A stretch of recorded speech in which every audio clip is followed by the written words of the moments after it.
The county has not yet actually published the language of the rural zoning amendment itself. So they've described it generally in an environmental impact report, but not specifically. And as you can imagine, folks who are affected by this policy would like to look at the specifics. So that's a future phase, hopefully forthcoming, was supposed to be this month. A little surprised it's not out now. Um, and then the second phase of this work is also going to entail details about the agricultural mitigation program. I described that threshold and that need to offset your impacts. Well, kind of all the meat on the bones, as it were, is actually a future document in analysis. So if you want to know more, you'll just have to wait, essentially. And then another important sort of caveat to what I described is that single family home development is also going to be analyzed in the future phase. So for those of us who are very interested in Coyote Valley, where sometimes single family homes could be a threat to some of those environmental values that we value so much in that place, that is also in a future phase of this county sort of zoning update analysis. So I know it's, kind of a lot, and we can circle around to it if you're interested in more details. But again, it's really a policy that would mitigate for development on prime agricultural soils. So it's not just the zoning, but the soils themselves that affect whether you need to mitigate or not. And that those would be offset by requiring a permanent conservation easement, or sometimes called an agricultural conservation easement, or ACE if you're a professional. But these easements are very similar in nature to the ones that OSA has acquired on the private market from willing sellers all throughout the county in multiple cases. And you'll get a presentation covering some of that just after me. This would eventually apply to single family homes if they were to complete that development on parcels of 5 acres or more, right? That's an important caveat, depending on how they set that threshold. So if they set the 5 acre threshold, many single families not be subject to this mitigation requirement. But if they were to set it at, say, 1 acre, 2 acres, a lot of those small parcels in, say, Coyote Valley or elsewhere would be subject to this mitigation requirement. So anything, again, below that threshold, not subject. So that's a little bit about agricultural mitigation. Um, these agricultural conservation easements would be held by a land trust or a the Open Space Authority is an obvious candidate to hold those. Land Trust of Santa Clara County also operates in our area and holds some conservation easements, but it's not an infinity of actors in this space. It's actually just a few organizations, including OSA. The other way this, though, again, not described in this current phase, and I'm sorry, give you more satisfying information on behalf of the county, but is you could pay into a fund of sorts that would then be used to protect agricultural land. So let's say it's hypothetically $100,000. You needed to offset 5 acres impact. Well, you might pay $5,000 that the county would then apply to a conservation project protecting other agricultural land. So either a fee conservation easement could be used to satisfy that mitigation requirement. So just to visualize it with my cartoon skills here, here is a 5 acre parcel with prime agricultural soils. And even though it just has a 2 acre development footprint, one of the important things in the county policy is that once you develop that 2 acres, in fact, the whole parcel is effectively converted into a non-agricultural use. And the idea here is that even though that land is sort of hypothetically available, generally people who live on site, unless they're farm workers or owners, don't really want intense agricultural operations right over their fence. So again, just a little bit of development on a big parcel can actually trigger this impact, right? It's not just the size of the home or whatever the development may be. And then in order to satisfy that, in my green blob to the right, they could, on their own try to acquire or protect agricultural lands. They could approach a farmer and say, hey, we would like to buy your development rights and enter into a conservation easement that would be held by the county or OSA or another sort of similar entity. Because real property transactions are complex, as you'll learn about more, it's very likely that the county OSA or the land trust would be involved in helping to facilitate such a transaction, right? It takes quite a bit of money and time and expertise to pull these things off. So if you were a small homeowner and you were developing on a 10-acre parcel, you could see how, wow, that would be a relatively significant burden to take on yourself. But through partnership, you might be able to pull it off if that was appropriate. So just some kind of course analysis to give you a little bit of staff's thinking, and then we'll get into our comments, staff's further analysis. But the upside is this would create a lot more permanently protected agriculture in the county through those conservation easements. It would clarify agricultural sales and events. Again, it would also be sort of consolidating wineries in the same category. If you're an agricultural producer, let's say, and you're interested in agritourism or sort of adjacent business opportunities, this would clarify it. Whether that clarification is better or worse than current standards, I guess, because we can talk about. This may also have a sort of chilling effect on development because by needing to do agricultural mitigation, I give you an example of a $500,000 fee, you could see how that might impact the calculus of someone doing development on agricultural land. It will cap a development footprint, like I said, that 7,500 to 12,000 square feet. So that would limit the extent of development on any given. And hypothetically, this could be, these funds or this mitigation program could be used to protect larger blocks of agricultural land, which are really important for like regional agricultural viability. The downsides, just sort of generally speaking, again, in the future phase of the county's implementation, it could streamline single family home development. Essentially right now, because Coyote Valley is an area of statewide significance, thanks to AB 948, the county has to analyze the impacts of a single family home on this area of statewide significance. And that's quite a burden for each single family home, I think for the better in order to prevent development. But if they were to impacts of single family home development in a sort of programmatic way, in some ways, like streamline it over time, which is, I think, kind of a bittersweet. The downsides include one of our concerns is agricultural conservation easements. If they are on very small properties, like small farms, sometimes small farms are just harder to manage and enforce than a big property. You can imagine staff goes out there each year to monitor and potentially enforce a conservation easement. Well, it's a lot easier if it's 100-acre is 10-acre parcel. The risk of an individual violating their conservation also goes up a little bit, I think, as the smaller parcels, because they might be thinking of it as more of a hobby farm or a rural residential kind of place. In fact, OSA has dealt with violations of agricultural conservation easements in the past, particularly in sort of Sahara region. So this is something we're familiar with, and all agencies that manage easements over time have to navigate very similar issues. So fewer, bigger easements probably. The other thing to consider is that by creating sort of framework for facilitating development in some ways, even with mitigation, it may streamline that we just don't like, are really not compatible with OSA's, right? Development on agricultural lands, development on rurally zoned lands that might have wildlife impacts, that might have aesthetic impacts, that might just generally be don't support. So another thing I'll highlight from just kind of a perception standpoint is that, we are not the county and the county is not us, but folks confuse who's on first with some of the agricultural mitigations and projects that we don't like and don't even participate in. We could get some of that stink, as it were. So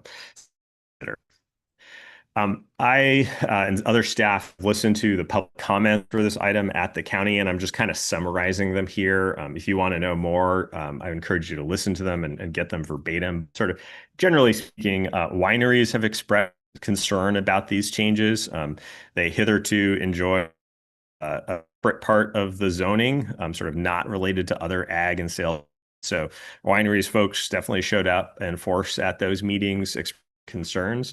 Um, Small farmers and small farmer organizations that are agricultural specialists. She attends those meetings. They're also a little concerned about it. I mean, I think generally small farmers want to do their businesses in a more cost-effective and streamlined way and get caught up in sort of county red tape. Very understandable. And then similarly, there are some rural homeowners. So if you're one of those rurally zoned properties and you're trying to figure out what the heck this even means, a little concerned about the level of outreach from the county. Um, all of those three, I would say I would kind of file under the heading of like just trying to understand what this is and how it affect them. Again, part of that is the county hasn't rolled out kind of the fine print. So if you're one of these businesses, you probably would want to know that. So just think folks in general who might be affected by this policy without actually saying, I like this part and I don't like this part. I think it's just understandable fear and concern. Uh, Farmers, I think, are concerned about the loss of development potential, meaning, as I think probably Aaron can attest to here, farmers are really counting on their lands as their retirement plan, right? So if there's a limit development potential of the land, sometimes that can impact their sort of their way they can cash out and retire at a reasonable age, right? That's a real issue that is just kind of intentional potential of land. Religious organizations, in particular, have been looking to develop on usually rurally zoned lands, but also agriculturally zoned lands, are quite concerned about both the mitigation program could increase costs as well as that maximum square footage, because you were creating a new religious institution from scratch, you can imagine you would want a lot of space for community services, for prayer, for gathering, for parking, all that kind of stuff. So that's kind of a limiting threshold. Again, I encourage you to check out the public meetings if you're interested in understanding those constituents a little bit more. OSA has been tracking, as I hope you're picking up on. And we sent a letter to the County Planning Commission, essentially highlighting 4 key areas. In the Coyote Valley Conservation Program area, AB 948, we get notice from the county whenever there is some kind of development. So our comment was essentially, even if you go forward, don't need to be noticed about it because we're still very interested in the wildlife values and all the things that are present in Coyote Valley. We also noted that their analysis of wildlife corridors in the EIR was best and could really benefit from the studies that OSA has conducted in the Valley specifically. We also expressed concern agricultural threshold in areas adjacent to existing open spaces. So right now, the county's draft policy has that target threshold of 5 acres, but in lands that are immediately adjacent to currently protected, we are recommending that they should not have that threshold of 5 acres and that really any development subject to the agricultural mitigation program. Kind of same thing, we wish that analyze a 0-acre threshold as an alternative in the EIR so that the Board of Supervisors can consider that. To say, don't accept that parcels below 5 acres need mitigation. Instead, we are recommending actually that those parcels, rather than doing a conservation easement, which is complicated for the reasons I explained, that they pay into like a fee, like you would kind of any development fee. So that's kind of an overview of our comments. Hope to go a little bit deeper. Just next steps, so you know, the board this Thursday, our board, just to kind of a similar update and temperature check on these complicated zoning amendments. Will at some point release the zoning amendment text. I don't know if that will merit returning to the CAC, but depending on your interest level, you could do that. They're going to continue their environmental review process, have a EIR out right now. They have pledged do more stakeholder outreach. I think I characterized a large degree of concern from different constituent groups about just what is this thing and how it might affect their group. So county staff is going to do that, doing that now, doing that over the next couple of months. And then, like I said, there's this unknown future phase that's not yet scheduled where we'll be really looking at the details of agricultural mitigation policy, which would heavily bear on us should we participate in that program, as well as the single family home development that I mentioned is of interest to Coyote Valley in particular. So we will be engaged in that process.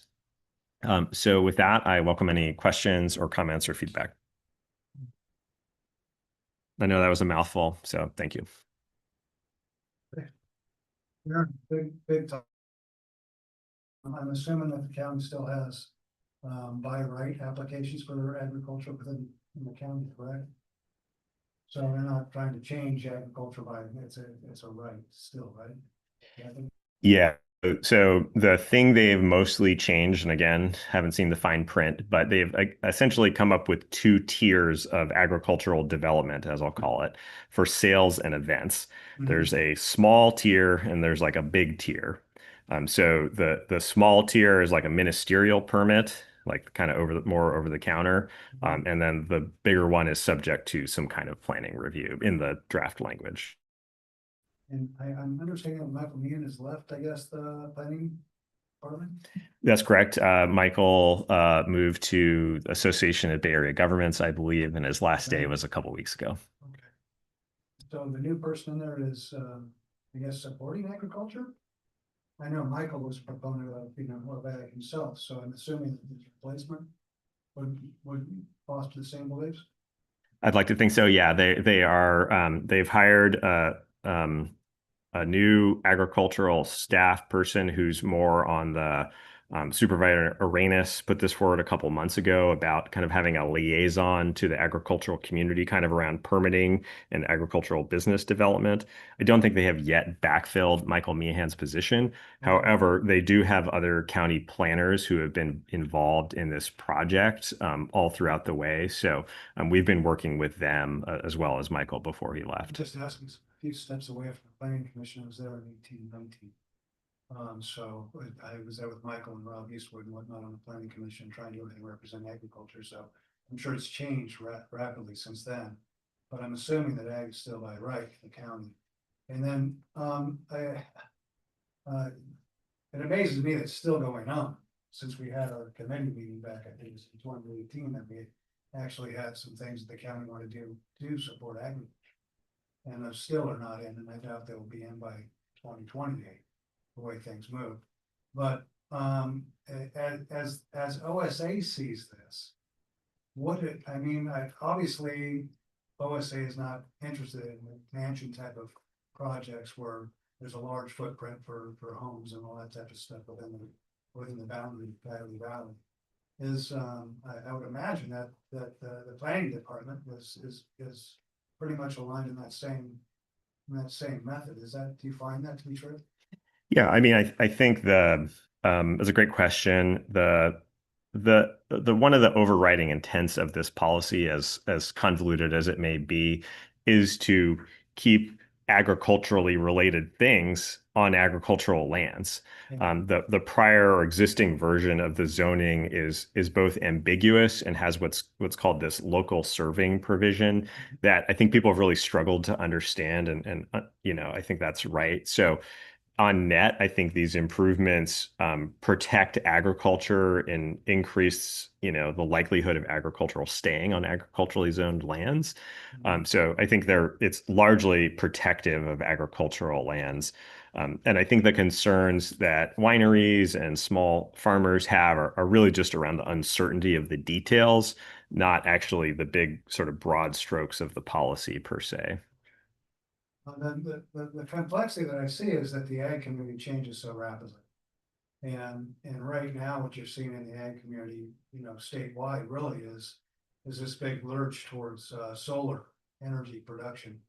So a lot of growers are deciding that they don't want to go ahead and play into the Russian roulette application of, do I make money this year or next year or maybe in the future, and I just take out a lease and go into solar applications. So I think that the big problem that comes into Coyote Valley is it's cut up so small, a lot of small different parcels and all that type of stuff. So, trying to make a living on a small parcel is very difficult to do in the ag community. So that puts a lot of pressure on the person that has to be in a position that they want to be in this industry and they want to work until Silicon Valley, then go home and work some more. And what they're doing in terms of what you call like a hobby farm, which it becomes, and then all of a sudden you have to have the energies to go ahead and move that forward.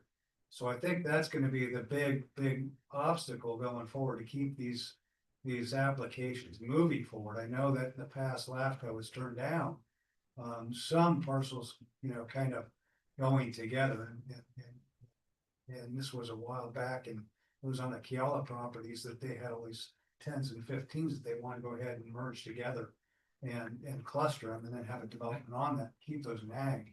And I think LAFCO decided not to go that direction, actually turn them down on that, which leaves it open to that, kind of development and by right where you can actually put homes in these areas. And the biggest problem in agriculture is actually having to farm amidst 10 or 12 different 10-acre parcels or 8-acre parcels, and you have all these different landlords with different interests of what you do, and you may not have water on those properties as well, or you have to bring them around. So I know I'm going a little bit long, Aaron, but there's a lot going on there. And I think that it's a good process. But if we're to keep agriculture in this area, I think one of the things that's important is to develop what OSA's projection to be in agriculture is in terms of the Coyote Valley and how that's going to go ahead and take place. And with the types of soils you have in terms of what you purchased, as well as the availability of water and availability of what products can go ahead and be put together out there. There's a lot to go on with all that whole thing. And I think that OSA is a big portion of the puzzle right now to figure out how to keep agriculture, surviving within the Coyote Valley footprint. And, I don't think that agriculture is something you want to subsidize. And that's, I've said that for many, many years, that it's not a good industry to get into the subsidized business of, because you don't get, a production value that's equivalent to feeding people, unfortunately. So that's my quick comments. Thank you. Yeah, through the chair, just real quick, I'll broaden out a little bit and say that this is just one element of OSA's work in agriculture. We have the protection work, which you'll hear about. We are just about to kick off a sort of agricultural strategic plan that the CAC will be invited to participate in. The board will be engaged in that process to kind of figure out what are the levers that we want to be pushing, to your point. We had a great tour. I don't know if some of you were there last Thursday, I think it was, at Spade and Plow, and then another small 5-acre farm. And so just kind of learning about what we can do, hearing from farmers directly. So this is, this policy work, this county policy work is just one part of what we do, but there are other important agricultural things, to your point, going on, including in Coyote Valley. Thank you. Allison? Aaron, thanks. That was a really excellent layperson's explanation of the topic as somebody who's not well versed in agriculture. So I really appreciated that presentation. I also really appreciated the inclusion of the letter, the OSA response letter in the packet. My question is, you mentioned that, smaller parcels of land in some ways can be more challenging to enforce compliance with, and that makes sense. But, acreage to steward is acreage to steward. And we've heard before from the OSA that, it takes human and other resources for the Open Space Authority to ensure that all of these conservation easements are being managed compliantly and people are in compliance with the easements.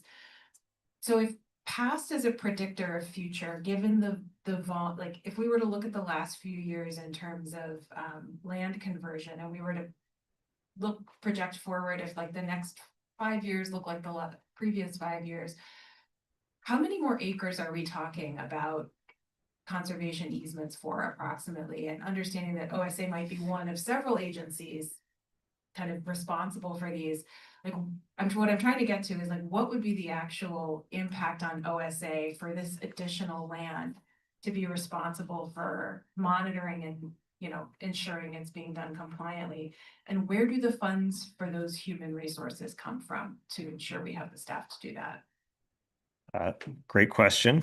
I'll start with the parts that I can answer. One of our comments in a prior version, this is really on a staff to staff basis, is about the financial sustainability of the agricultural mitigation plan, because it's one thing to protect the land through an easement, but as you note, there's a duty essentially in perpetuity to monitor and enforce that. And even though on any given year it's not a ton of staff time, it might be, you know, half a day to go out there and half a day to write a report on a given property. Um, you know, in the event there is an enforcement issue, those costs can be quite expensive, can involve attorneys, et cetera, et cetera. So our basic comment to the county is that when people are paying fees, they also need to include either an endowment or some amount of money that actually funds that work, because that is the true cost of the mitigation in effect. So that's on the finance piece. You also asked about, you know, how many of these are we talking about or could be in play, and I think right now there are many forces acting on development, and I could kick it over to Linda for more on that. But you know, in Coyote Valley of lately, there have been a couple of kinds of threats. There have been energy projects that have proposed development on agricultural land. There have been so-called builders remedy projects that are sort of generally large-scale housing, multifamily housing developments. And then there have been single-family home developments, conversion on smaller agricultural land. So I mean, who knows what the future holds, but if this policy were to go forward, it could have a chilling effect on some of that because there would be a cost of mitigating it. For others, that might be like, great, we can just cut a check and move on with our lives. So it's really going to depend, I think, on the specifics of the policy. But you know, if we were to hold more easements, that would be more land protected. So it is a good thing in general, but and essentially our board of directors would take up these easements on a case by case base, which would include, you know, the risk of compliance, or, you know, how well it benefits an adjacent open space or agricultural land. So they're all kind of unique, I think, with respect to you know, the ongoing costs or financial burden on the agency.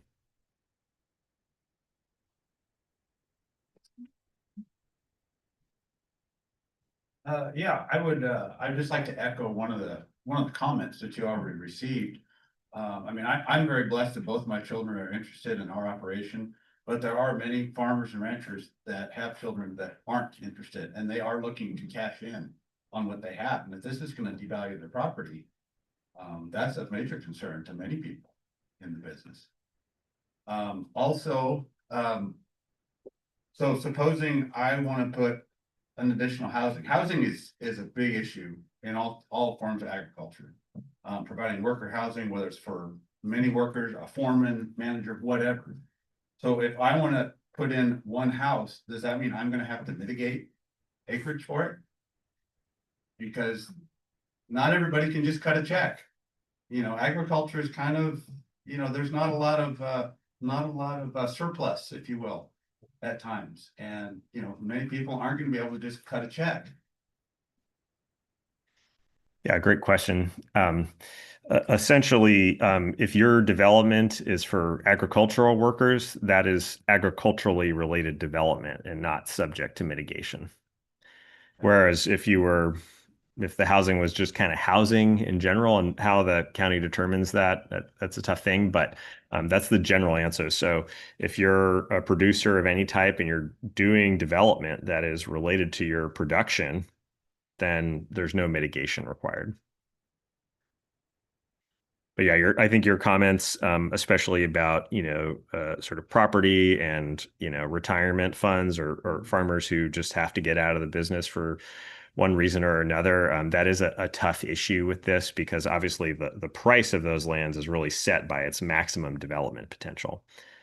I'll say OSA's role in that is that, you know, when we're fortunate enough to be able to protect working lands through a SALC grant or through fee acquisition or conservation easement, that is one way that producers and farmers can be made whole. And that's, you know, the part that we kind of control.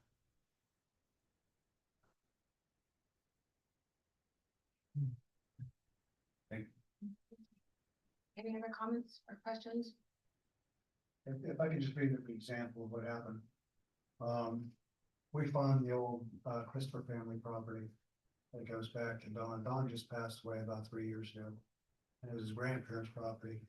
And we were farming on about 110 acres of ground over there. And in 2010, Don came to me and said, hey, we're gonna sell some of these parcels we have on Plum Avenue. And I said, Don, it's not a good time to sell, is it? He says, no, it's not, but I'm one of 13 members of the trust. 11 want to sell, me and Dick want to go ahead and hold on. And so they put it out for sale, and to make a long story short, a fellow with Chinese backing bought 18 acres. Where we farm, and he proceeded to go ahead, and I said, well, when I talked to Don, we had to get an easement to go ahead and get water from the well, all these properties we were farming. And so I talked to Jason Lang about this, and Jason says, yeah, I'm thinking about buying the property, and I understand the easement's there, but it shouldn't be a problem when I buy it. I said, okay, and so he called me again, says, hey, Aaron, I think I'm gonna buy that 18-acre parcel. I said, great, Jason, not a problem, I'll just go ahead and figure out how to get to the well when you got it purchased. So when he purchased it, he called me, he said, and I said, well, Jason, how do you want me to get to the well? He says, I don't want you to get to the well.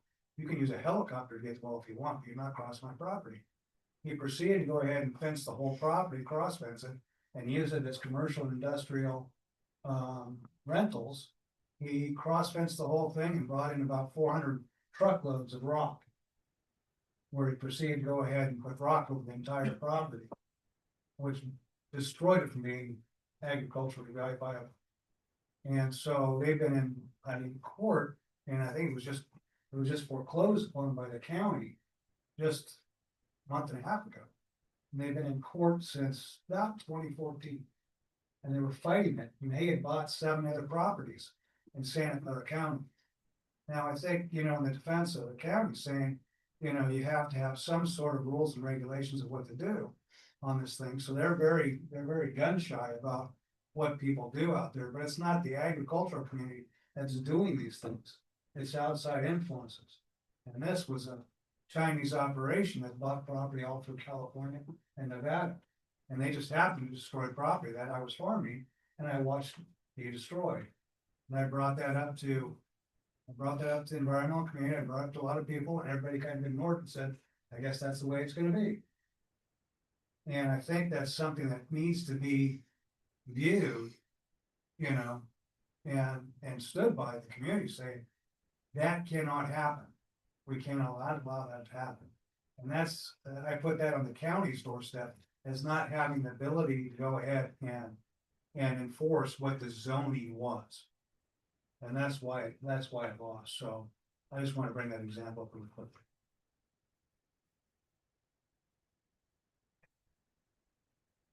Thank you, Aaron, for that brief history, and thank you so much, Aaron, for your very wonderful presentation. Are there any public comments? If there are any members of the public joining us via Zoom who would like to comment on this item, you may raise your hand now. Any members of the public joining us in person? There are none. All right, thank you so much.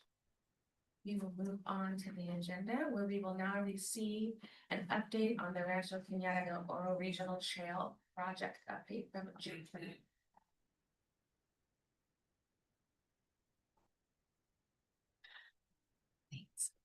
All right, good evening, committee members. So I'm Jennifer Peff here today to provide an update on the Regional Trail Planning Project at Rancho Cañada del Oro Open Space Preserve.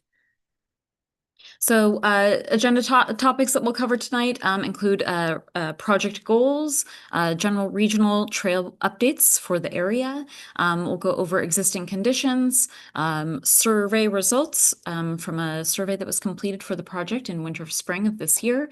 And then we'll unveil those preliminary trail concept alternatives and discuss some upcoming opportunities for public engagement, and then next steps. So the ask for you all out of the presentation tonight is to please go forth and engage your networks for these upcoming opportunities to provide input on the project. Just to orient ourselves, the preserve that we're discussing tonight, Rancho Cañada del Oro Open Space Preserve, is located here on the western boundary of the Open Space Authority's jurisdiction. It's one of 4 preserves that we have open to the public.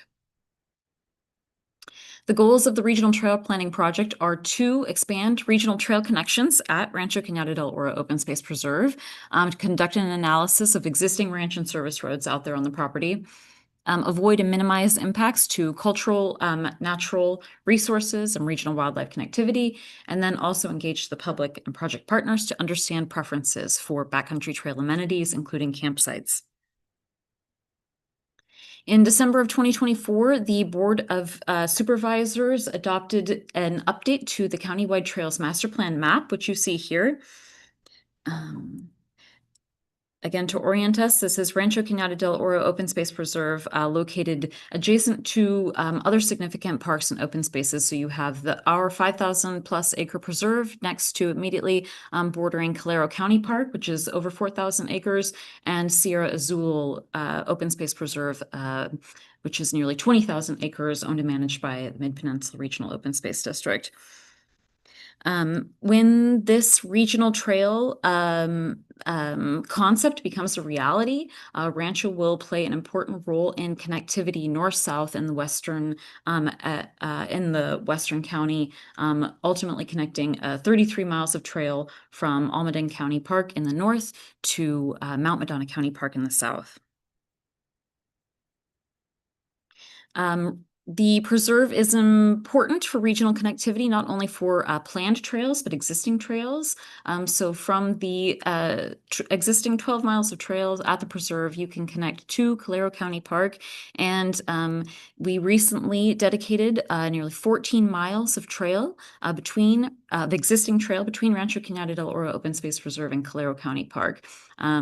This is dedicated as Bay Area Ridge Trail. So in conjunction with the county's update to their regional trail plan, the Ridge Trail updated their map for Ridge Trail in Santa Clara County. So this includes portions of Rancho Cañada del Oro Open Space Preserve now. Okay.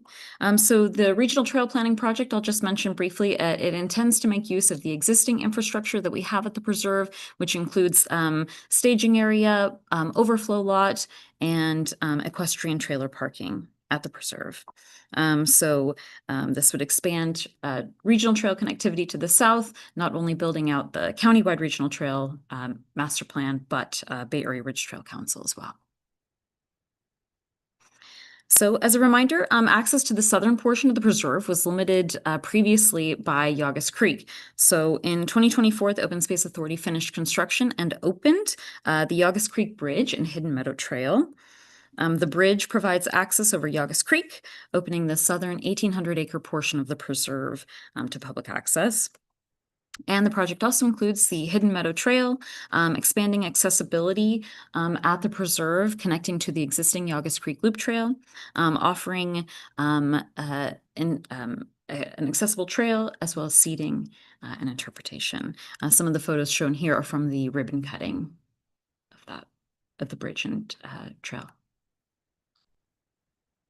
So with the bridge in place, again, we're now able to begin the planning of additional trail. So one of the first steps and mentioned in the project goals is this roads analysis as part of existing conditions. We have an interest in using existing roadways to limit the impacts associated with building new trail. And then also we know there are sections of problematic roadway that would not withstand increased use without contributing sedimentation and environmental impacts and additional ongoing maintenance. So we evaluated 5.8 miles of existing ranch and service roads on the property, looked at these, used these means of evaluation, so looking at slope and grade, orientation, drainage, road surface and soil type, and then rated those existing roadways. So this will help us understand areas where additional use can be tolerated, and then also areas that might need additional armoring with increased use. We also looked at biological resources. So this was to identify areas of sensitive land cover, pardon me, and including serpentine grasslands. The preserve is also important in wildlife connectivity, so in landscape linkage. Wildlife movement is also a concern. So we looked at that, and then biologists confirmed that Rancho Cañada del Oro Open Space Preserve has a higher than usual composition of native plant species in its grasslands, which perhaps speaks to our ongoing integrated pest management implementation led by the Natural Resources Department. So along with the existing conditions studies and investigations, we went out to the public to understand interest in future public access at the preserve. So we put out a survey between February and April of this year. This was distributed via our newsletter and Project eBlast to project stakeholders through ads and social media, and then as well as on-site flyers and tabling that we did out there for a couple days. The survey was given out in English, Chinese, Spanish, and Vietnamese, and you see here the rate of responses. So we received a whopping 775 responses in English, and then you see 2 responses in Spanish and 2 in Chinese. So I will just briefly go through the responses that we received. As a reminder, this was not a scientific survey. Okay, so this generally just helps us kind of get an understanding of kind of the feelings and perspectives of current and potential future visitors. And then also just to note that the survey likely was distributed among user advocacy groups. So this is something that we support. It's great to get information about the project out there, but it can skew some results towards demographic or some user groups over others. So we asked the question, how do you currently use Rancho Cañada del Oro Open Space Preserve? How do you currently, would you like to, or would you don't have interest in using it? So the greatest number of responses use a preserve for currently for hiking, walking, hiking, or running. There is an interest in authority organized events, activities, and programs is something that folks would like to do. And then not to dwell on this too much, but things that folks have no interest in. So we asked folks write-in option if you, or is there anything else you'd like to tell us about how you currently or would like to use Rancho Cañada del Oro Open Space Preserve? We heard about dedicated bike trails and camping, and interest in dogs, horseback riding, more trails, and then again on that community activities and programming, an interest in that. What would support your access in consistent with this project would be connectivity to nearby trails. Preferred trail lengths, and then we asked a few questions about the type of trail preferences. So interest in over 6 miles of trail, a mix of flat, moderate, and steep, a mix of loops and out and back trails. And preferred allowed trail use, the preference was for multi-use trails, so those that allow hikers, bikers, and equestrians. Asking for any follow-up about preferred allowed trail use. There was a discussion of incompatibility between different user groups, and an interest in biking trails, and as well as accessibility features. And then I apologize, I have the same slide twice. So just a formatting difference. We asked folks to select their top 3 features that should be prioritized in the project area. The interest in that was educational signage, benches, and vista points. And we asked if a campsite was feasible within the project area. Oh, apologize.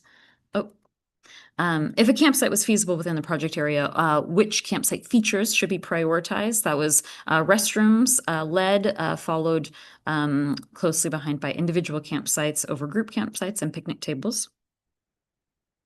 And we asked if for campsite facilities, bike, equestrian, or accessibility support services would be helpful to please expand on that. So we heard about biking and equestrian needs and interests, as well as accessibility. And then overall, other considerations that are important for the new trail, we heard about mountain biking and general preserve amenities, connections, regional trail connections, and connections to nearby parks and open spaces, about safety and signage, separation of uses, and then about trail maintenance, and then an interest in allowing dogs. This is a map showing the zip codes from where responses were received. So you see the greatest number of responses coming from the project area, and then reducing as you go out. But a lot of response. So something that we tested out with this project was social media engagement. It was kind of an experiment. The goal was to see how many responses we would get from engaging via social media, what would work best for the platforms that we used. In this case, we tested out Instagram, and to possibly connect and collect information from a demographic or user groups that we don't typically reach through other means of engagement and outreach channels. So we asked, have you ever been to Rancho Cañada del Oro Open Space Preserve? We asked what length of trail is preferred. And we asked for a write-in response. And got some great feedback here, which was so good to see and good to get that kind of engagement. All right, so we'll move on to the regional trail concept alternatives that are being proposed. The first is,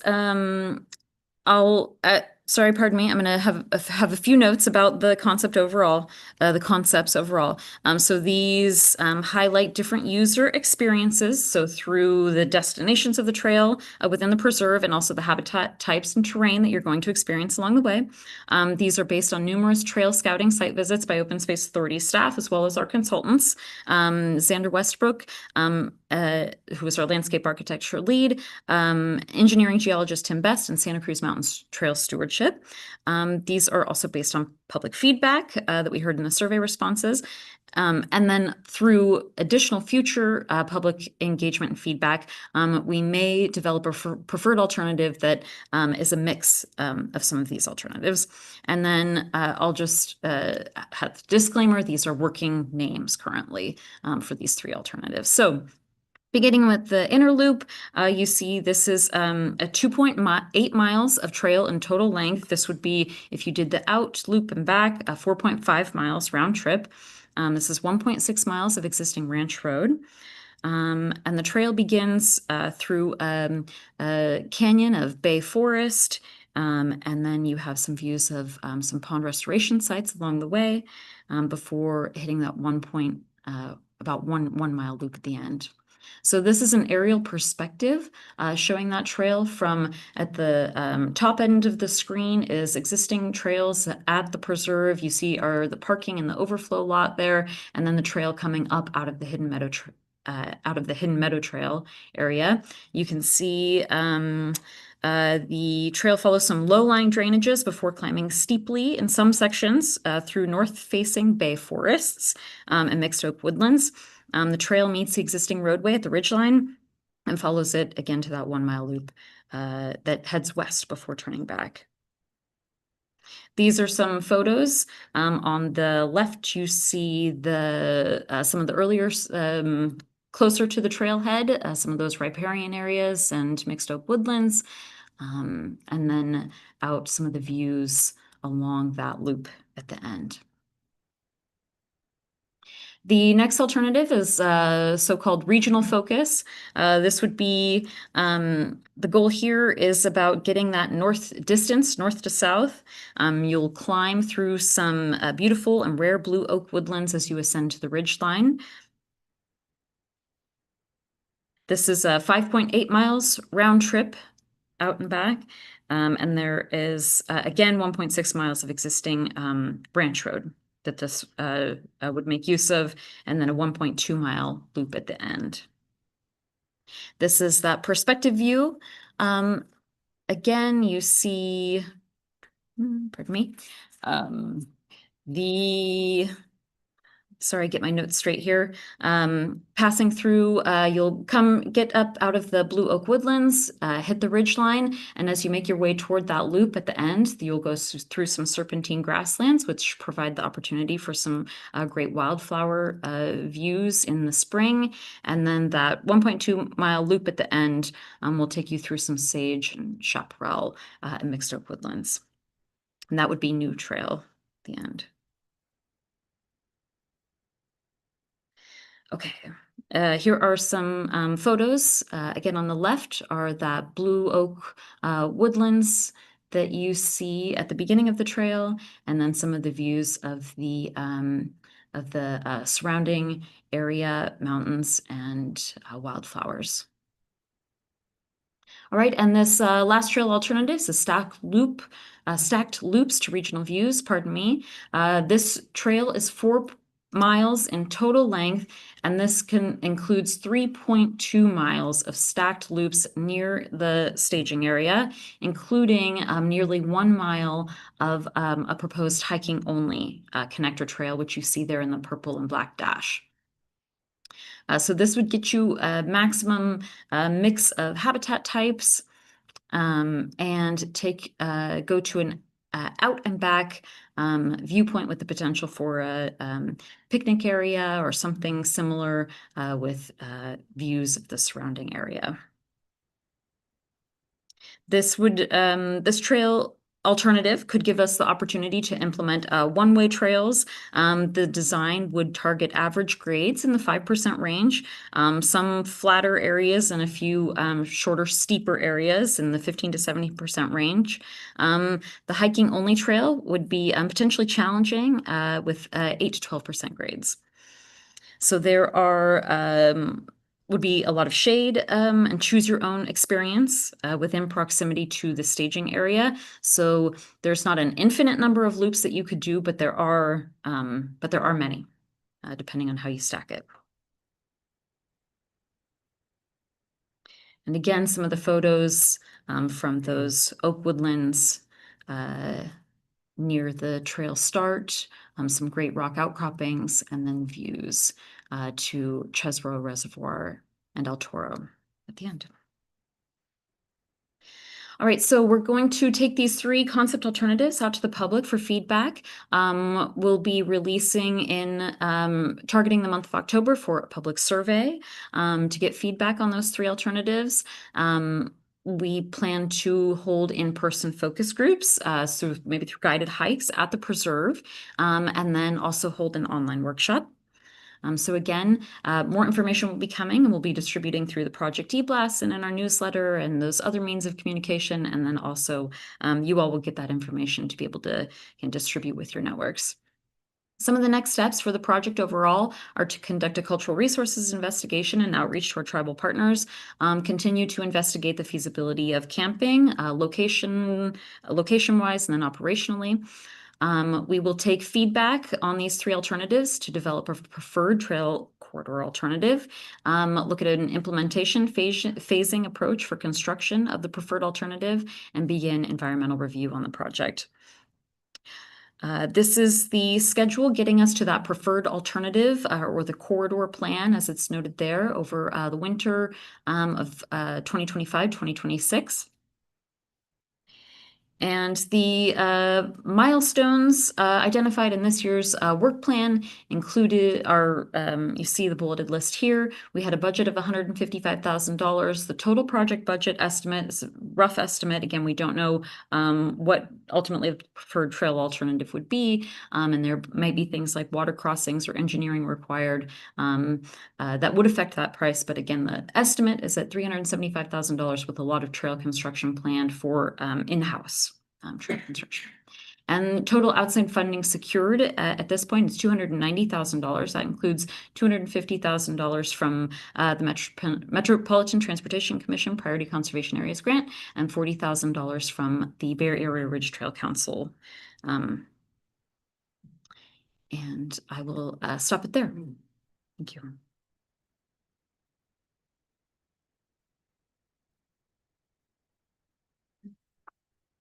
Lauren? Thank you, Jennifer. Good to see you again.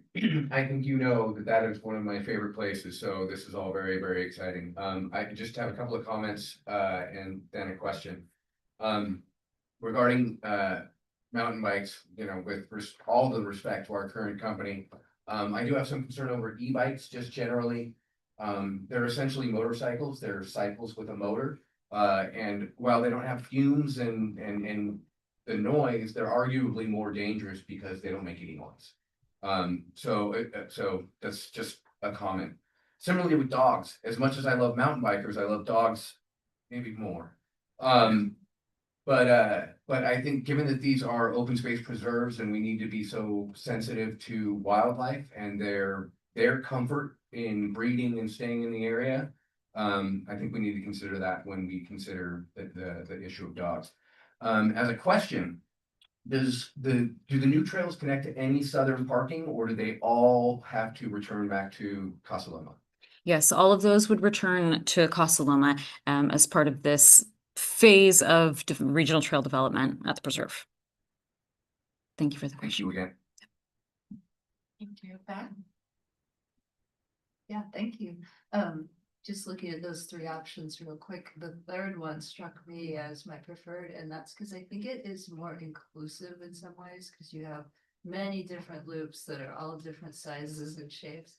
But I feel like it maybe allow for people with different skill levels and interests to enjoy it versus kind of straight out and back.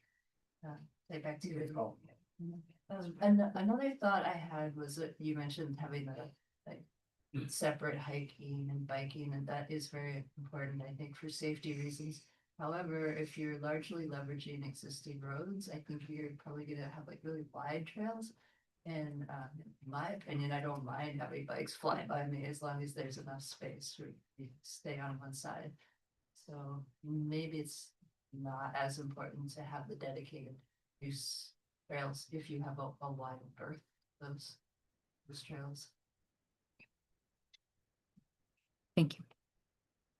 Thank you, Justin and Allison. Would it be too much trouble to bring up the map again? Yes. Is there one where you have them side by side? Mm. Super. I don't have that, but we can go back. Like these overview, the 2D. Third. Second. Okay, this one here Mhm. as the grazing tenant is my least favorite. Yep. Reason being is.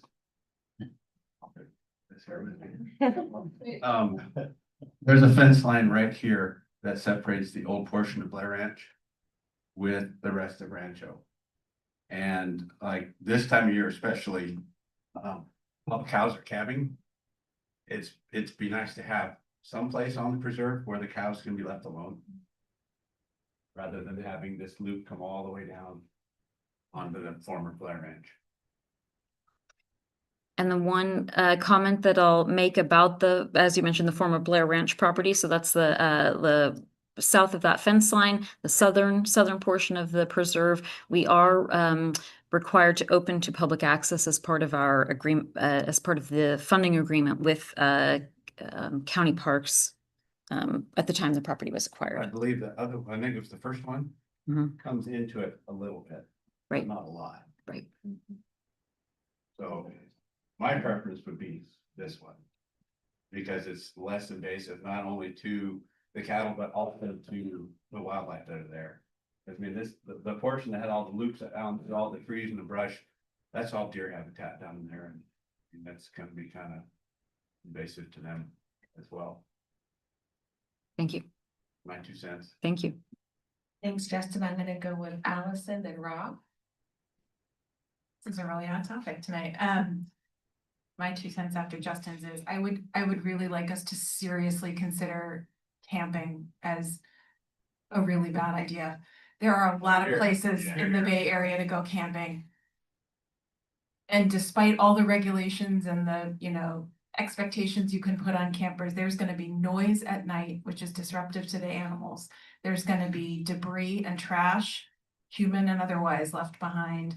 I think will really detract from what is so wonderful about the Open Space Authority. And I think it's a terrible idea, given the other places there are to camp in the Bay Area and the impact it could possibly have on the animals and the space.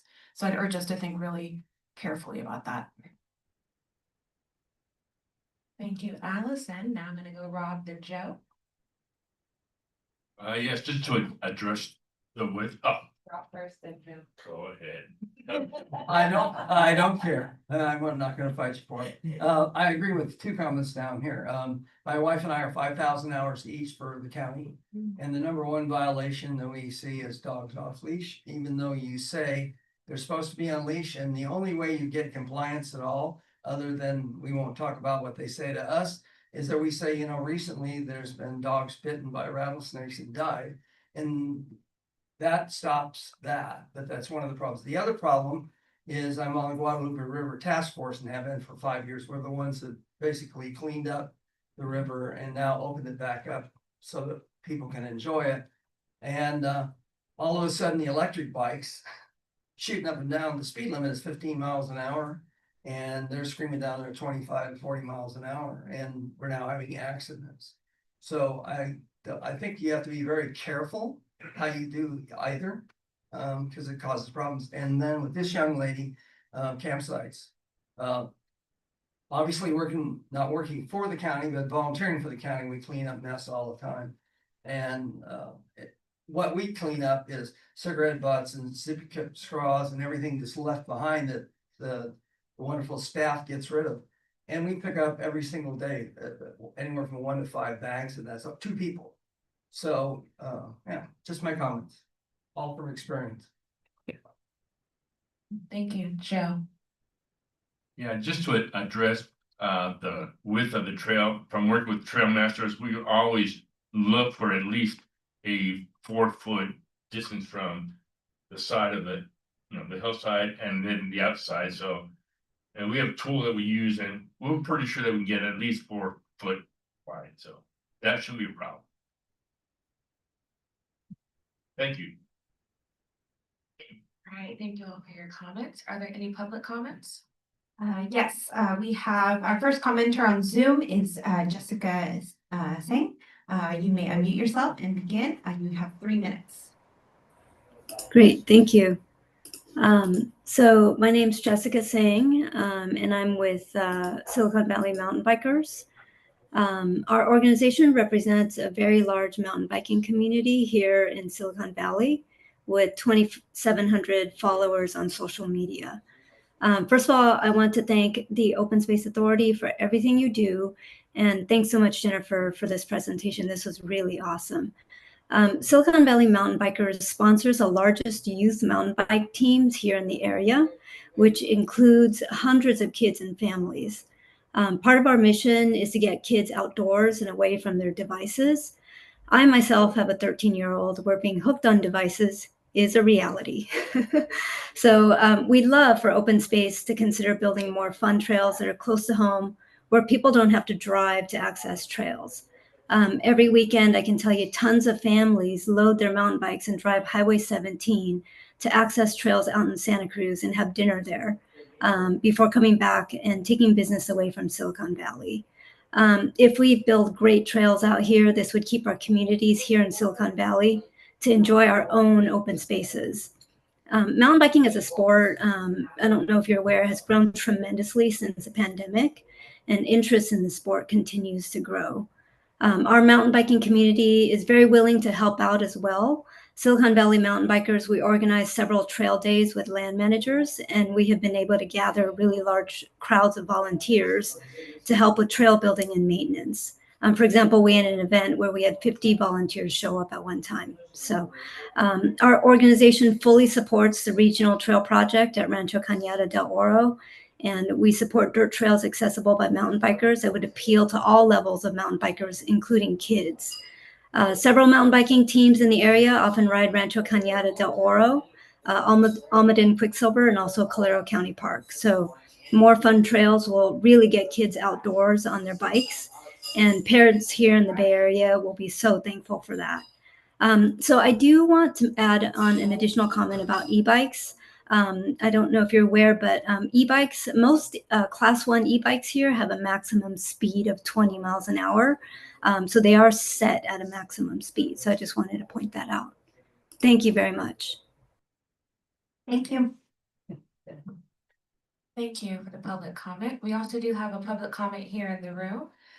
Someone familiar to all of us, Mr. Steve Meek.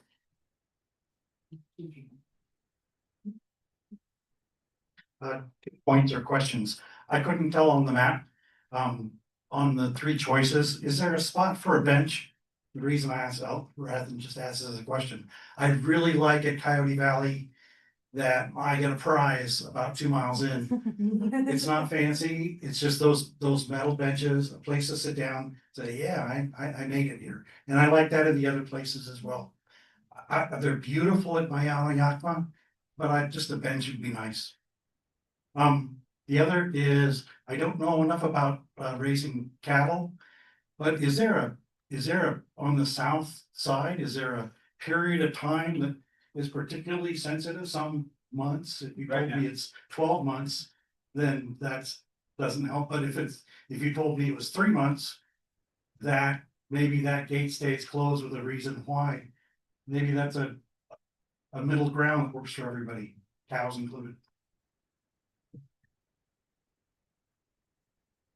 Can you teach us about cows for just a second? Sure, yeah, no, calving season lasts 3 to 4 months, and it started September 1st. So that is the calving season, so that is when they are needing a little privacy. So if a gate was closed September 1st to the end of the year, that would. Potentially. Thanks. Through the chair, we have one Zoom member who put a question in Zoom. It is Ronald Ori, and this question is, will the trails come close to the barn, and will that still be restricted access? And yes, through the chair. So yes, as I mentioned, the 3 alternatives are not proposed to go to the barn. If there's any other members of the public who would wish to comment now, please raise your hand.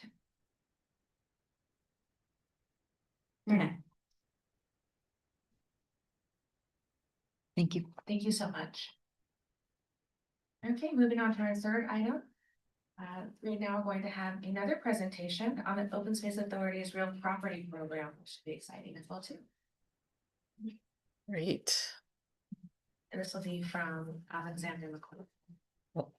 I'll start off. Good evening, committee members. I'm Linda Kwong, the Deputy Conservation Manager, and I'd like to introduce Alexandra, also known as Alex McCoy, who is our new Real Property Coordinator. She's been with us just for about 3 months now, and she previously held roles at Granite Rock as their Land Use Project Manager and at the California Coastal Commission as a Coastal Program Analyst. So tonight, the 2 of us will be giving you an overview of the authority's land holdings, highlights from the Real Property Program over the past year, as well as a look at what's to come. So I'd like to start off with our mission. The Real Property Program's main function is land protection, and that's foundational to our mission and how we go about, quote, protecting open spaces, natural areas, working farms, and ranches for future generations. Protecting land, whether through purchase, a conservation easement, or other means, allows for the other aspects of our mission to be implemented, including restoring and managing natural resources, conserving agriculture, and connecting people to nature through carefully planned public access. The authority's land protection work also supports the state goals, including the state's 30 by 30 initiative, whereby you're protecting 30% of the state's lands by 2030, and regional goals like advancing Together Bay Area's conservation land network, which has a 50 by 50 initiative, protecting 50% of the Bay Area's lands by 2050. And so from here, I'll hand it off to Alex to talk a bit more about how we do our work. All right. Thank you, Linda. So since the authority's inception in 1993, our conservation priorities have been shaped by science-based planning and best practices. Jurisdiction-wide efforts like the inaugural 1996 5-year plan and the 2014 Santa Clara Valley Greenprint both set high-level goals and identified priority areas such as Coyote Valley and the Upper Pajaro to focus our work. From these broad focus areas came more detailed studies, like the Coyote Valley Landscape Linkage Report, which underscores Coyote Valley's vital role as a wildlife corridor, in addition to the Santa Clara Valley Ag Plan, which pinpointed farmland most at risk of loss, supporting investments in places like San Martin. The real property team works to acquire different types of property interests based on the clear conservation priorities laid out in these guiding documents and achieve goals like connecting regional trails or protecting wildlife corridors. Overall, acquisitions are at the heart of how we protect land, whether through fee ownership or conservation easements, and each adds to the landscape we'll safeguard for generations to come. Before going into OSA's work, I'll take a step back and explain a little bit more about what real property is and the different types of real property interests that we work with. So when we use the term real property, we're referring to the tangible things within the boundary of the land. So it's the land and all the things on it. It could be the trees, it could be a structure, it could be, even mineral rights underneath it. But then you also, in addition to that, have property rights, which are more intangible. And so a common way to think about property rights is with this bundle of sticks metaphor, and where each stick represents a specific right, like a right to build, or a right to subdivide, or a right to allow public access. And then it's the string that ties all these rights together is the fee title, which is an intangible thing, but it holds your property rights together. One or more of these sticks may be given away or sold to another, but the property owner still has the remaining rights and their fee title bundle. And so now, in terms of OSA's work, when we purchase a property, we're holding the entire bundle of sticks that are tied together by that title. So that gives us the full ownership and the property rights to be able to manage and directly conserve or to allow public access.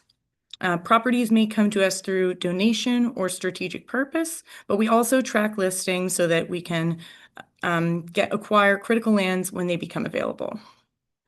Another type of property interest we acquire are conservation easements, which we've heard of a lot and even including earlier today. These are voluntary transactions that permanently protect a property's conservation or agricultural values while it remains in someone else's ownership. These properties are granted in perpetuity, meaning they last forever regardless of who owns the land in future. And to use the metaphor again, when we acquire a conservation easement, the landowner sells us one of the sticks of their bundle.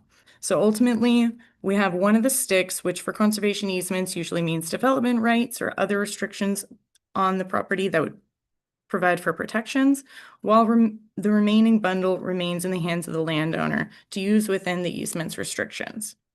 We compensate landowners for these rights unless the landowner donates the conservation to us.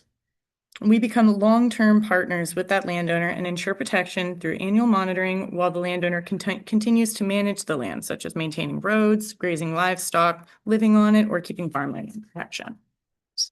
In some cases, we may even grant a conservation easement over our fee title properties to a partner organization, which adds another layer of protection. And we would typically only do this when a partner conservation might have contributed funding to acquire property. In addition to acquisitions, other major conservation strategies tools that we use include tracking and weighing in on land use changes and development projects that could affect conservation values, or by contributing funds to partners' acquisitions that align with our mission. Here you can see all the lands that we've conserved over the past 30 years, starting with our first conservation easement donated from the Mid-Peninsula Regional Open Space District in 1995 and our first fee property Pallisu in 1999. OSA has contributed financially to our partners on acquisitions that achieve our conservation priorities, but where we did not receive any property rights. An example of this is the Tilton Ranch, where OSA contributed $1.3 million, and then there was a $1 million grant to Tilton Ranch by the Santa Clara Valley Habitat Agency. Taken all in all, OSA has conserved over 30,000 acres, as seen here. Often for larger acquisitions, we partner with conservation organizations such as Post, the Habitat Agency, or county parks to develop funding strategies and protection strategies.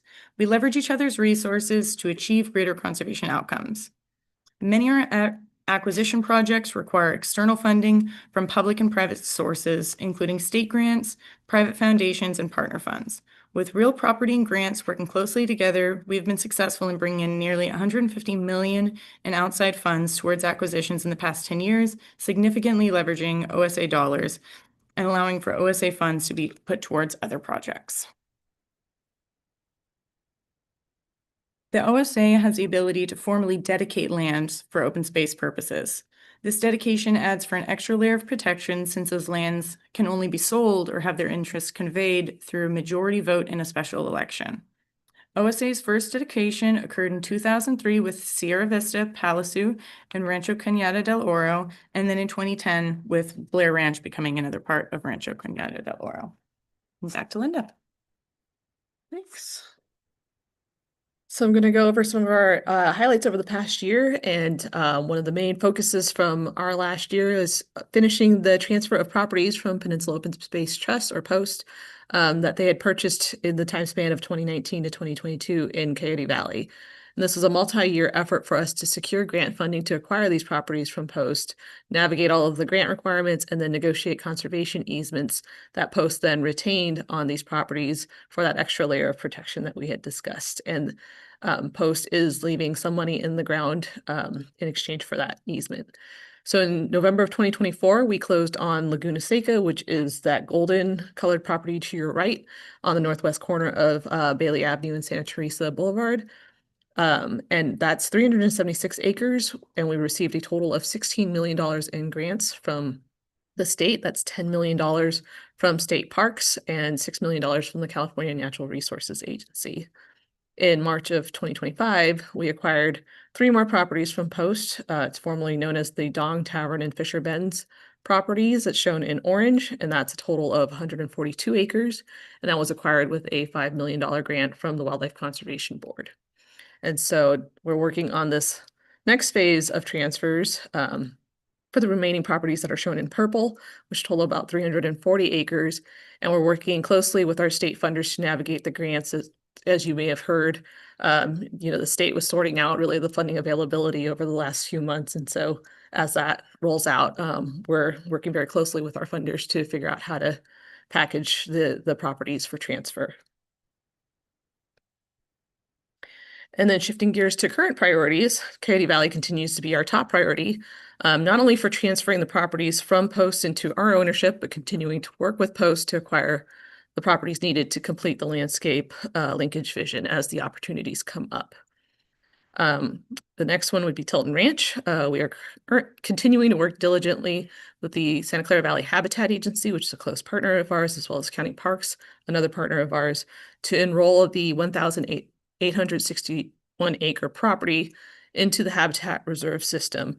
And what it takes to enroll it into the reserve system is for one entity to hold a conservation easement, and the Habitat Agency would be continuing to own fee title. So we've been negotiating a conservation easement for the Open Space Authority to hold that has rights granted to us explicitly for carefully planned public access that limits the impacts to sensitive resources.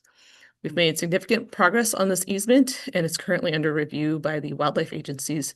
So we're hopeful within the next year or so we can wrap this up. It kind of depends on how long it'll take for us to hear back from the wildlife agencies.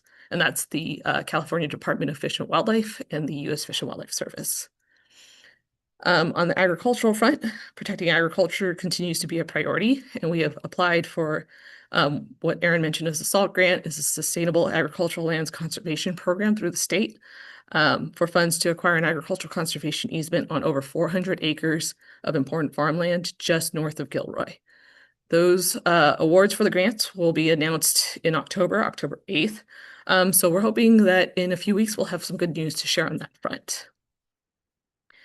With the Upper Pajaro is an important conservation landscape for wildlife connectivity, floodplains, riparian habitat, and it's also a culturally significant location for the Alamutsan tribal band.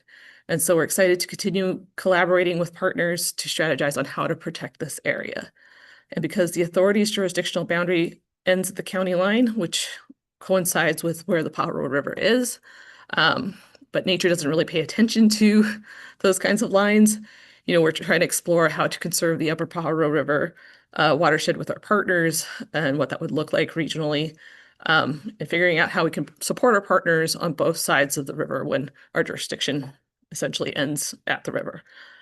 And then last but not least, with El Toro, I'm very happy to share that we've made good progress in working with the city of Morgan Hill to secure a trail easement across the West Hills Community Church property, which is a public benefit for their proposed development. So the church is redeveloping some of their buildings on the south side of El Toro at DeWitt and Spring. And so we are also working with the city on a memorandum of understanding to capture our respective roles and responsibilities for our partnership for public access on El Toro, which includes planning, developing, and managing future public access. And so both this trail easement from the West Hills Church and the memorandum of understanding will be presented to our board for this Thursday for consideration for approval. So that concludes our presentation, and I'm happy to answer any questions. Thank you. All right. I'm sorry if I missed it, but I saw Coyote Valley was still a priority. I think I picked up somewhere that IBM was considering closing the research facility there. Is that on our radar, and do we have it? There's certainly a lot of structures and everything else there, but it's right in the middle of Coyote Valley. So is that on our radar? Do you have any updates on it? As we're aware, the facility that they are closing is the Almaden Research Center, the one that is up by Santa Teresa County Park, not the one that is in Coyote Valley. Yeah. We're certainly open to having conversations with them, but it's something we're tracking closely. But it kind of depends on how those conversations will go. And if I can just add, through the chair. So Linda and Alex are monitoring, whatever is going on in the real estate world out there that might be of interest to us, but always are being very judicious in what would make sense for conservation, especially when there's a developed campus on that Almaden site that may not make it attractive for conservation. But also wanted to mention we are in close communication with our other partners, Valley Habitat Agency, County Parks, and communicate frequently on what might be of interest to know. Thank you. I actually do have a question or a comment. There is a property that OSA has out in Morgan Hill in the Little Ubus Canyon area. It's like a private property where I know someone has a horse on that. I've seen it out there a couple times. Do they have any plans for that? And is that a real property? Is that like something that is tangible that I can say, oh, okay, this is what they're talking about today in that presentation? So I believe you're referring to, it's very small on here. It's the Little Ubus Creek Preserve. It's about, I want to say 250 or so acres, maybe 280 acres. So we do own fee title to that. And I'll defer to planning as far as, No updates in planning of that, held in that property public access. It's such a beautiful property, but so I understand why. Are there any public comments? If there are any members of the public joining us via Zoom who would like to comment on this item, you can raise your hand. Any members in person who would like to comment? No. All right, thank you so much. Thank you. Okay, we'll be moving on to our fourth presentation now on open space funding measures, status report from Mark. Thank you, Madam Chair. I think I'll start this one off and want to thank the CAC for their patience this evening. Again, we have a lot of meaty topics for you this evening. So as the CAC is aware, staff has been working with an ad hoc committee of the Board of Directors for the better part of 2 years to explore the feasibility of a future open space funding measure, potentially on the June 2026 ballot. The feasibility research that we've been doing with the ad hoc committee has been quite robust over the last, I would say, year and a half, looking at such things as different potential tax mechanisms, meeting with municipal finance experts on the level of revenue we would need going forward to meet our needs in the next 15-year window. doing polling and all those kinds of things. This summer, we largely completed our feasibility research with the board committee. And over the last couple of months, we've been presenting and having to the board and having discussions with them about next steps. Our last meeting with the board of directors was on August 28th. And at that time, we talked about the potential funding mechanism of a building square foot parcel tax. We talked about a potential rate of 2 cents per building square foot with a cap on how much could be charged to any one development or square footage total. We talked about exemptions for low income people and seniors.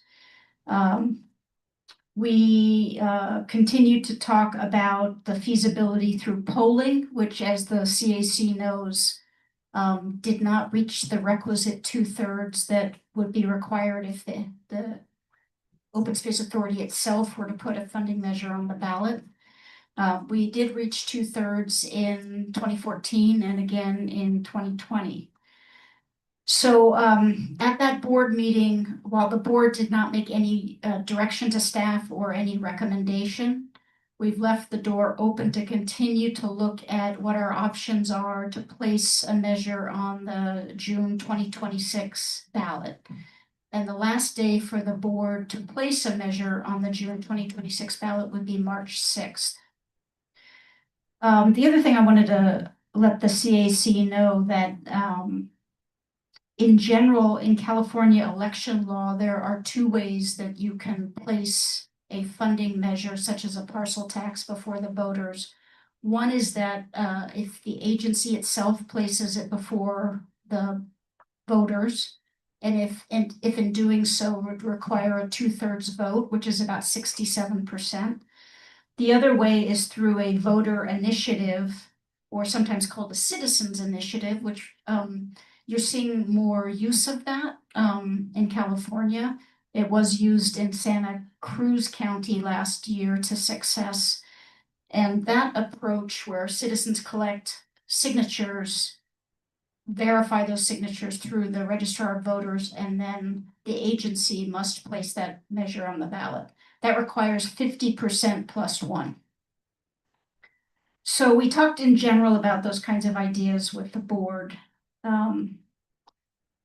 So again, I would just say before I turn it over to Mark, we want to encourage the CAC, if you have further questions about what was discussed at the board on August 28th, please check out the minutes of that meeting. We also have kept updated on our website under the funding page, the summary of the financial feasibility work we've done and the kind of conclusions we came to with the board about what a reasonable approach to a tax measure level the Open Space Authority should consider. So then I'm going to turn it over to Mark to kind of some new findings. Thanks, Andrea. Good evening, CAC members. Mark Landgraf, Assistant General Manager. So with that context from Andrea, I'll just go ahead and jump right in. That the Open Space Authority received a notice of intention from proponents of a voter initiative. And as Andrea is explaining, sometimes it's called a citizens initiative, sometimes it's called a voter initiative. They're the same thing. It's a private group that decides to move forward on proposing a measure.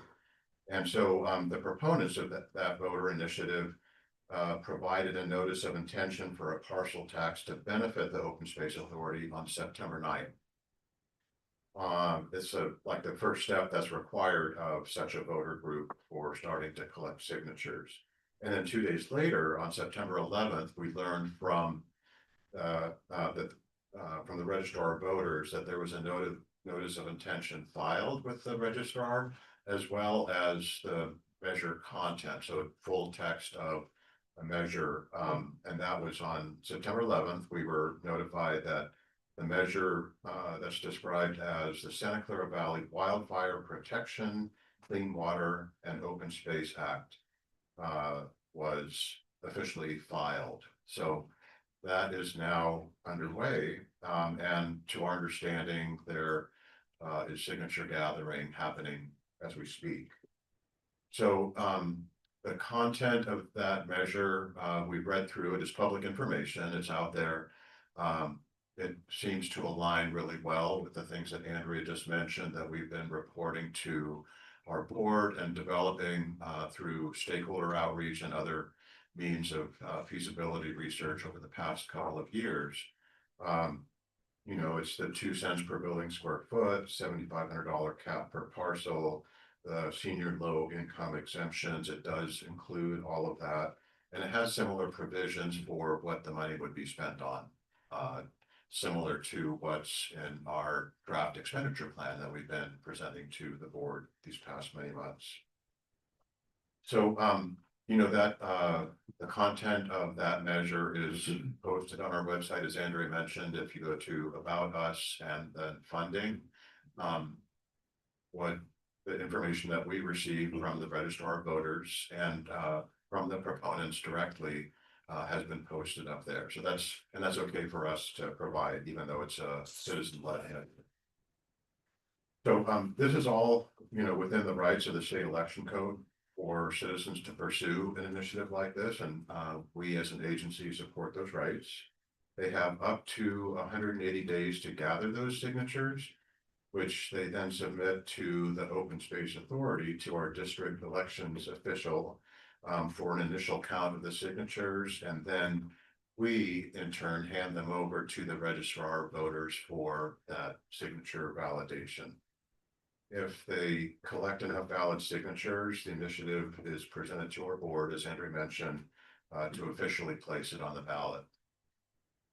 So we want to be clear, this is a voter-sponsored initiative or a citizens initiative, same thing, proposed by a group of concerned citizens. It was not proposed by the Open Space Authority board or staff. We do not have any control over the initiative or the process until we receive those signatures, and then the elections code tells us what we have to do with them. But so the signature gathering, all of that is being taken care of by whoever's leading that citizens initiative process. So we'll talk a little bit more in just a moment about what folks can and can't do, but I wanted to make that line really clear, because the law is also very clear that if there is a citizens initiative that is underway, that the public agency that it seeks to benefit can play no role in that citizens initiative. We have to stay out of it. So we want to be very, very careful about doing that correctly. So, you know, let's see. So, yeah, once say the county registrar of voters receives all the signatures, say they validate the signatures and there are a sufficient number so that it qualifies for the ballot, then it's presented to our board, and then our board would be required by law to place it on the ballot. If the signatures don't pass muster, or even if they do, the Open Space Authority can still decide to place its own agency-sponsored measure on the ballot. We have that ability legally as well. So I'm talking a little bit about what we can and can't do, and the rules are different for different groups of people. So for our board and for the Citizens Advisory Committee members, the rules are pretty much the same, because you're both essentially public officials, right? And so you cannot use any OSA resources, you know, the space here at our facility, or materials, or use our OSA logo if you wish to, you know, suggest to someone to say sign the signature or otherwise advocate for or against. You would be doing that completely on your own time. So that also this forum, the dais, as our legal counsel calls it, cannot be used for any of that. So we have to be very careful to abide by that. But just like with board members, CAC members do not lose their First Amendment right to state if they support the measure, if they wish to do so on their own time and using their own resources. So with that, As an agency, we'll continue to evaluate the feasibility of placing our own funding measure on the ballot. As Andrea had mentioned, we'll continue doing that over the next several months as we have the past many months. Please don't hesitate to look up the information on our website. We invite you to view the last board meeting from August 28th. Also, we'll be speaking to our board this coming Thursday evening with more information. So you're welcome to attend that meeting, to listen in, or to listen to the recording afterwards. If you still have questions, and certainly we'll be happy to answer questions here this evening, but afterwards, if you have questions, please don't hesitate to contact myself or Andrea.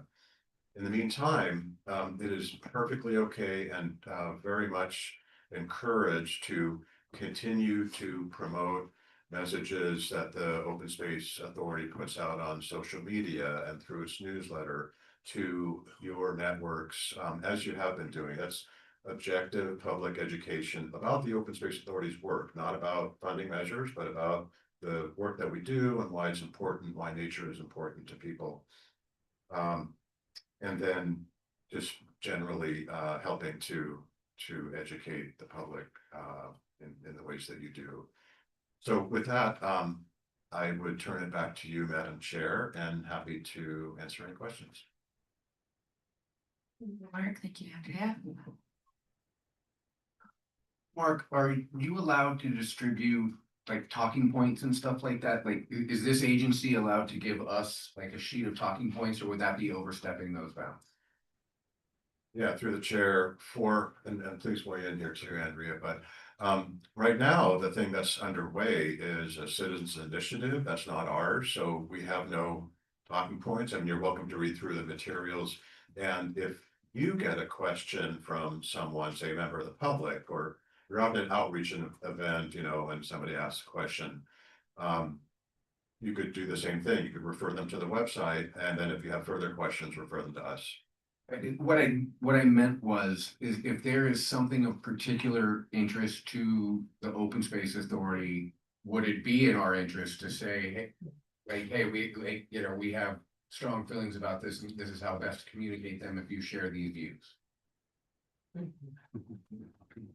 So if you're referring to just general education, not specific to a funding measure. Well, I was kind of thinking more specific to a funding measure. Yeah, it's just best to stay away from it. Yeah, To be very no, honest. that's why I asked. It's a good question, so appreciate that, but yeah, it's best to just stay away from it. Seemed like it. Thank you. But it would be helpful. Edward? On the website under About Us Funding, is the contact information and full information there about the group that's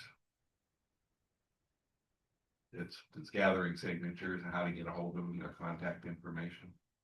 Yeah, so through the chair, if you go to that funding page on our website, there's a button for the notice of intention. That has 3 names at the bottom. Those are, we can go ahead and say it because it's out there as public information.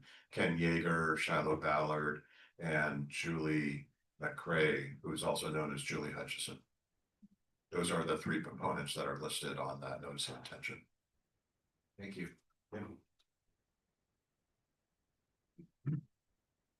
Are there any other comments in the room? Yes, Aaron? Look, they've got, what, 190 days, 180, 100 days? 180. Yeah. 180 days, okay, so you got through November, go ahead and collect how many signatures? Not Is it a certain. percentage of the county? It's a percentage of registered voters within our jurisdiction. That's one. Okay. Okay, thank you. Yeah.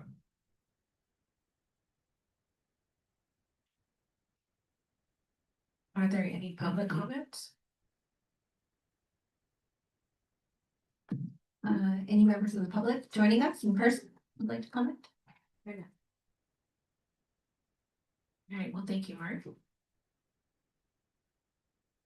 Okay, we're going to move on to our board liaison report. I see Kathy Sutherland is here.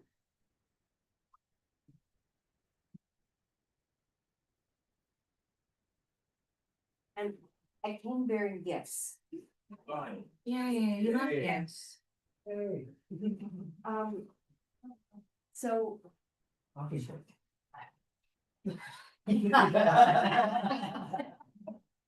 Good try.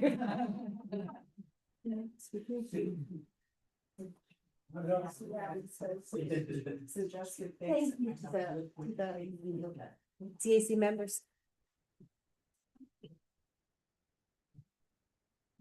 Good evening, CAC. My name is Kathy Sutherland, and I am your board liaison. The little booklets that I gave you talk about nonprofit development and functions of boards and how to be effective. And I thought that this was just something, I read it recently. I listened to it on, I downloaded the book. It's very short. Jim Morgan was the head of applied materials for many, many years. And he was a very successful corporate leader. And he takes some of what he calls Morganisms and puts them together in a very easily read form. I, in the past, have had multiple opportunities to work for the Center for Nonprofits, and different organizations that support nonprofit work, which is kind of what we do here. And even though they happen over a series of years, I find that I get a little bit each time I participate in this, and it helps me, I think, become a more effective board member and think about how organizations such as this or other organizations that I'm involved with move forward. And so I wanted to just bring it to you. They distribute this for free, and I hope it doesn't take very long to read it, but I hope you do. It's a quick read. I've read it. I read it. I listened to it, and then I read it again because it's so short and I just need to be able to mull things over in my head. So that was what I wanted to present to you this evening. Thank you. You're welcome. Thank you very much, Kathy. I know that the board meeting is this Thursday, so we look forward to your update regarding the board meeting at our next meeting in the future. Thank you. Almost 3 actions. Okay, I didn't know. I was gonna come give you, but I wanted to flag you out in case you walked out the door.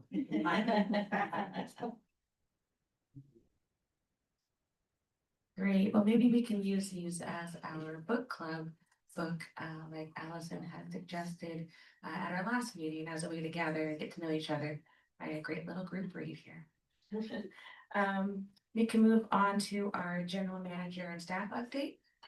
Thank you, Madam Chair. Just a couple of things I want to announce. On September 12th, a couple of board members, Steve Mink, our former CAC member, staff attended the annual picnic of the San Jose Conservation Corps, where the Open Space Authority received a Community Partnership Award. It was a wonderful event, and I really appreciate everyone that joined us there.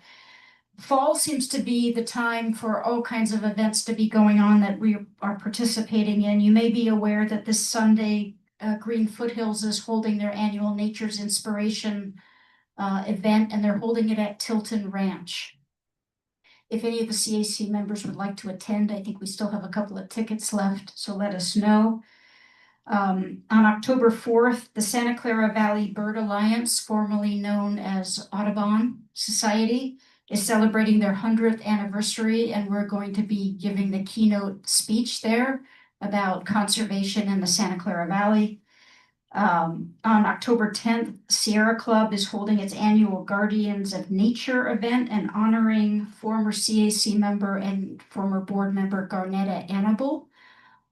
So there's going to be a wonderful video that was filmed with a lot of Valley leaders singing Garnetta's praises. And I believe we have tickets for that too. Would love to have CAC's presence there. And then we were just invited by Supervisor Otto Lee to be panelists at his Climate and Environment Roundtable that will be on October 30th. And then the last thing I just wanted to mention, and maybe I'll ask Mark to just quickly chime in on this. We are holding a field trip out in Coyote Valley for an international conference that's coming to the San Jose Convention Center in late October called Bloom 2025 Trellis. We went to this event in 2023, and this is really about investments in nature, new sources of revenue to invest in nature, principally from the private sector, based on ecosystem services on our natural and working lands. And Mark, I don't know if you want to say a little bit more about that. Sure. So Bloom 25 is in conjunction with two other conferences that are happening at the same place at the same time, so it attracts more sort of critical mass. The other one is regarding conservation finance, and then the third one on conservation technology. So technology they might use to like measure biodiversity or carbon in the ground or things like that.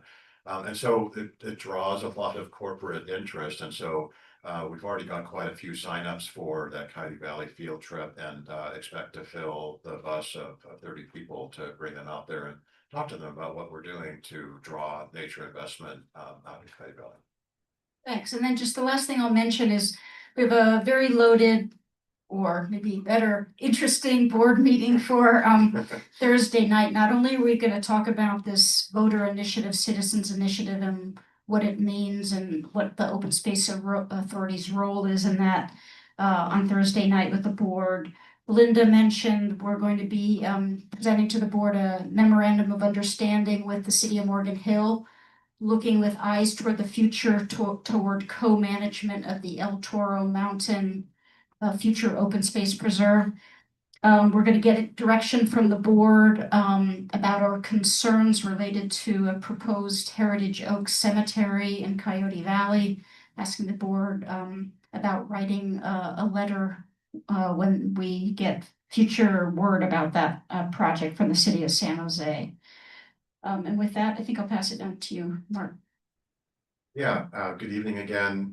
So just wanted to mention Spina Farms is open to the public. Their annual 6-week-long pumpkin patch open on Thursday.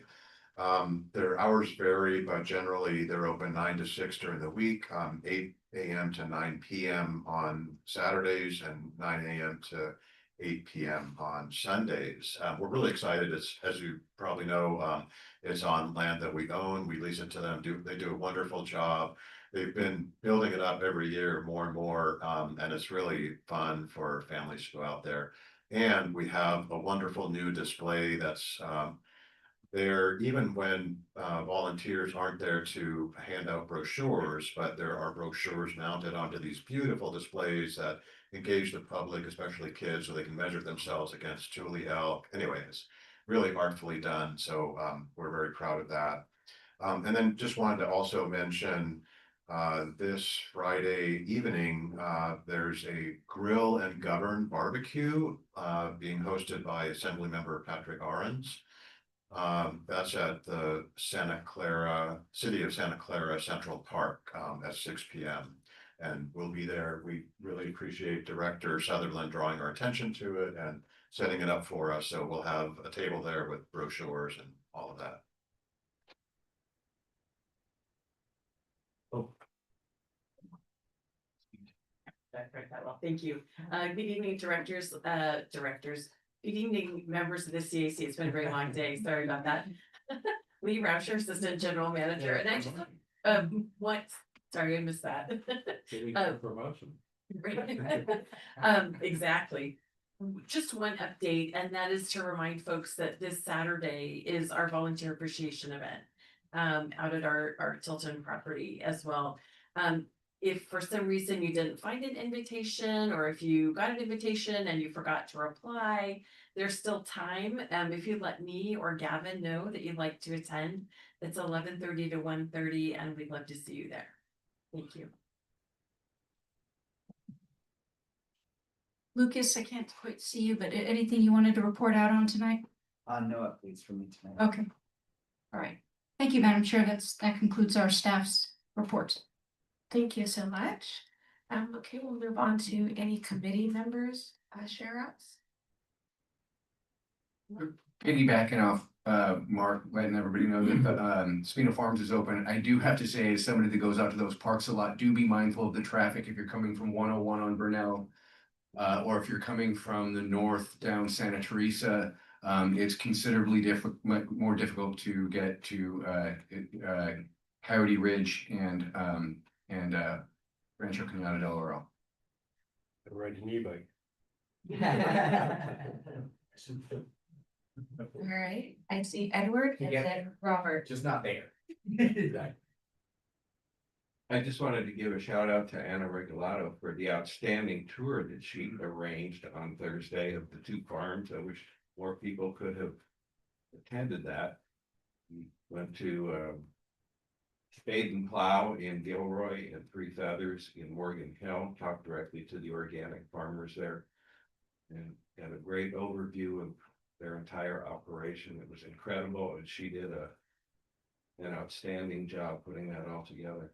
For that big group of, what was there, I think 30 of us, something like that. Nice. Thank you. All right, Robert? Yeah, I think this is appropriate because it's open space. I mentioned that I was on the River Committee and the Columbus Park Committee and everything else. And as many people probably know now, the largest encampment in San Jose in their history has been removed. On a positive note, whatever it says, every party there was offered someplace to go live. And the ones that took it, 68%, the rest that didn't made that choice on their own. So it wasn't that there wasn't a place to go. Since everybody departed, I now have my 3 Red Hawk pals back that actually fly down and talk to me I have 15 vultures already back that are helping me get rid of the rats that are unfortunately in that facility. The entire river is clear now from all the way from 85 to the airport and is being policed daily by 6 to 8 officers and crazy wild 4-wheel drive vehicles, trying to keep it clear so everybody can enjoy it. And then next year, the entire park will be built there, which I love to see, but there are negative points because it affects homeless people, but at the same time, there's a lot of positive things, and everything was, I think, done correctly this time. Everybody had a place to go if they wanted to take it. If they didn't take it, that was their choice. Thank you for that update and for that great service. I know there's a lot of agencies working together down in that area of Guadalupe River Park, trying to keep it conserved, and it's interesting to see what that park turns into. Fun fact, it's also a flood detention basin, so let's see what that looks like at the end of that construction phase there as well too. Are there any other committee updates? Comments? No? We have no subcommittee reports to my knowledge. Any subcommittee reports? No. All right, well then, everyone, I'm going to join the meeting at 8:34. Have a great evening.